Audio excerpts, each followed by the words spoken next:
Fala galera, tudo bem com vocês? Sejam bem-vindos para mais um vídeo no meu canal. Meu nome é Bruno Munhoz, sou assessor de investimentos e hoje você vai entender de uma vez por todas qual é a relação, ou melhor, a correlação entre fundos imobiliários e taxa Selic. E isso logo após a vinheta que começa agora.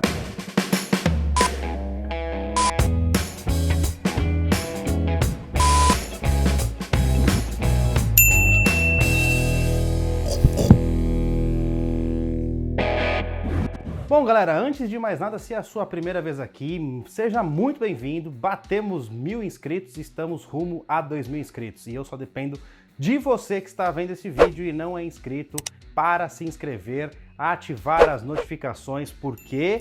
Porque sim, a gente tem conteúdo de qualidade e eu vou falar o porquê também agora. Há um tempo atrás eu fiz um vídeo do porquê que eu não estava mais investindo em fundos imobiliários. Não porque eu não gosto desse tipo de ativo, mas o porquê que eu não via sentido. Para explicar essa correlação entre Selic e fundos imobiliários, não tem nada melhor do que eu começar com o gráfico da Selic e do IFIX. O que é o IFIX, Bruno? O IFIX é o índice dos fundos imobiliários, onde tem aí os maiores fundos imobiliários para a gente poder ver essa correlação. Então, olho na tela, o que vocês estão vendo agora, eu acho que já fala muito bem aí qual que é a correlação entre as duas.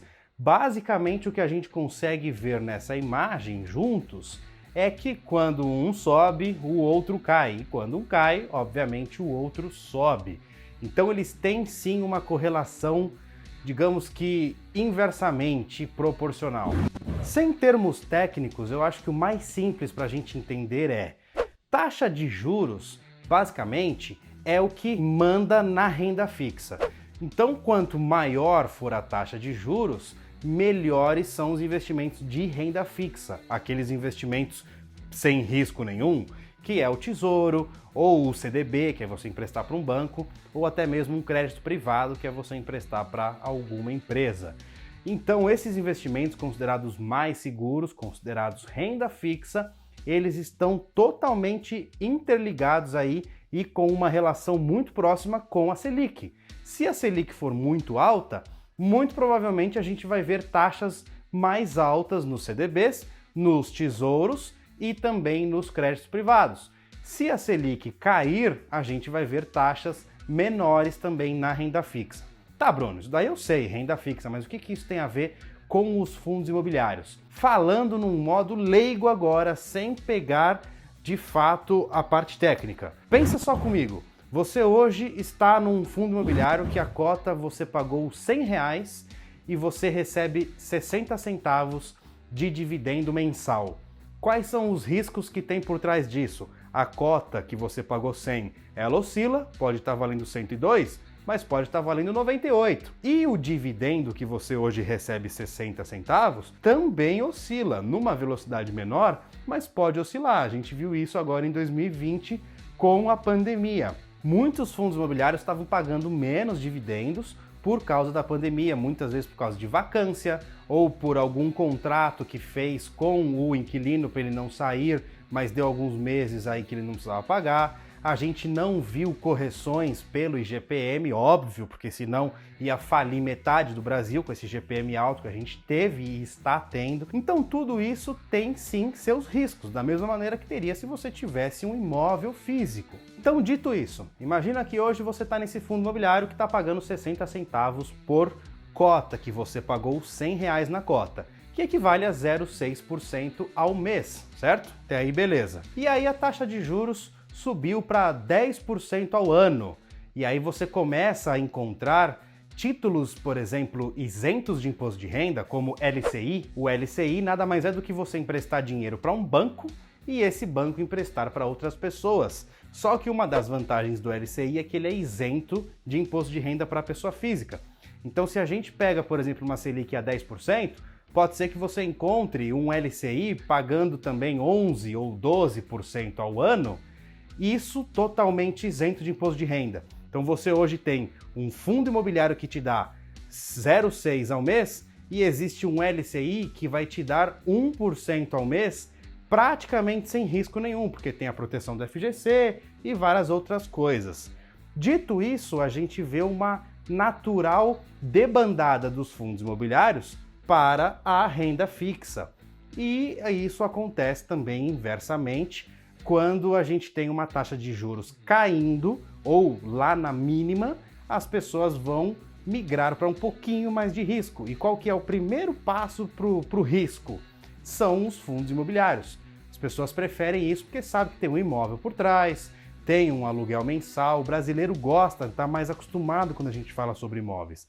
Então as duas coisas acontecem. E aí, imagina que você hoje está com uma taxa de juros, o seu título do Tesouro Selic está pagando 2% ao ano e existe um fundo imobiliário que paga 0,6% ao mês, ou seja, quase 7% ao ano, isento de imposto de renda.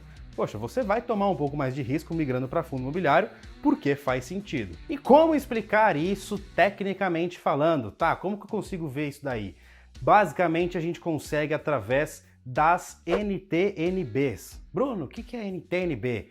NTNB é um tipo de título de tesouro direto, que é aquele título atrelado ao IPCA, sabe? IPCA mais alguma coisa, IPCA mais 3, IPCA mais 4.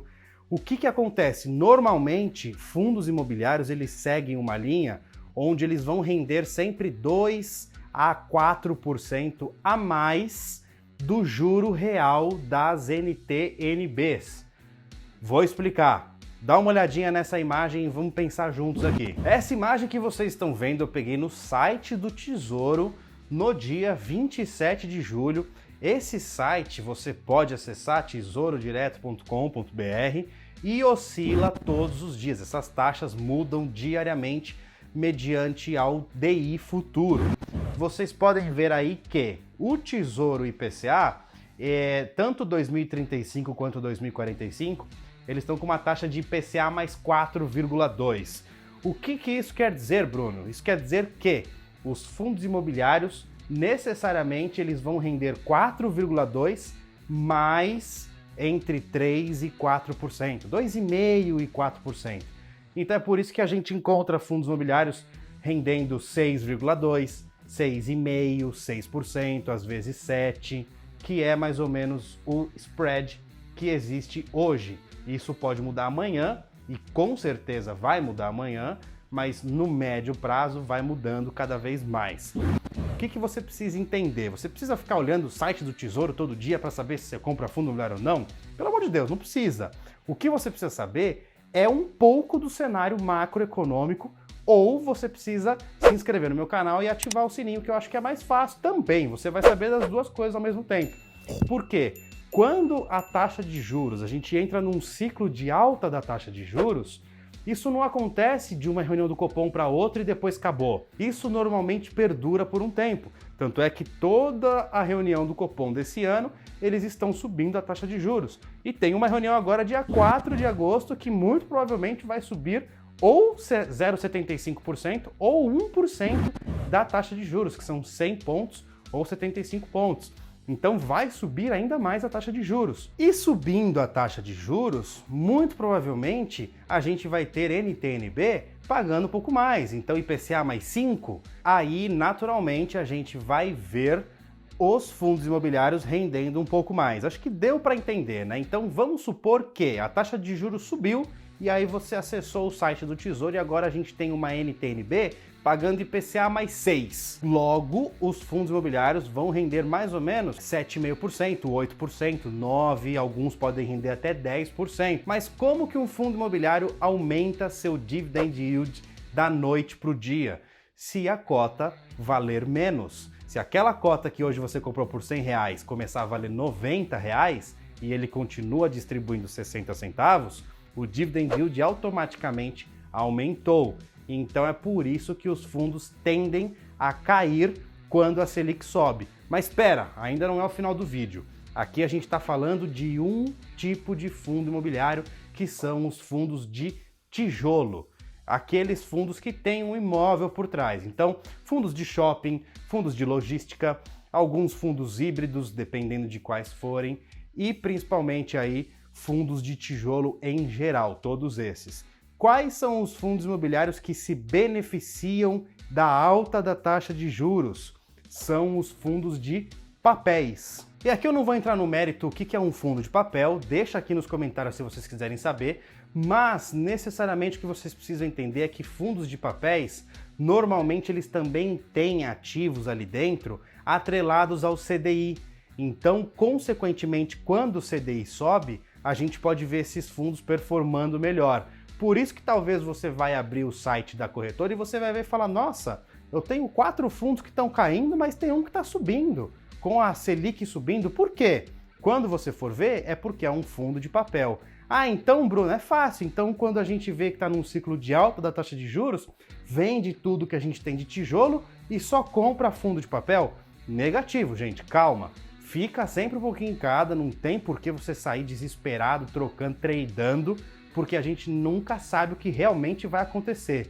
Onde a Selic vai parar de subir, se vai subir mais ou menos, então diversificação é sempre a chave. E a segunda chave é sempre caixa, como eu sempre falo. Mas o que eu quero que você entenda aqui é isso. Correlação com fundos de tijolo é negativa, quando o DI sobe, normalmente fundo de tijolo cai, mas a correlação com fundo de papel pode ser positiva dependendo do fundo e dependendo dos papéis que aquele fundo tem dentro.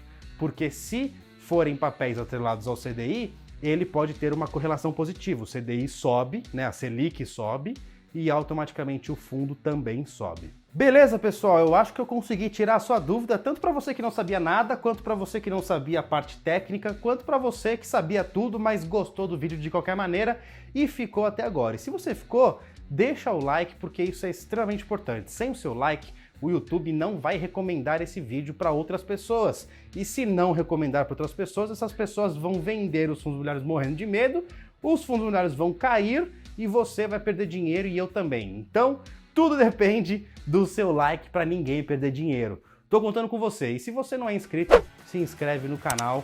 A gente se vê no próximo vídeo. Tchau!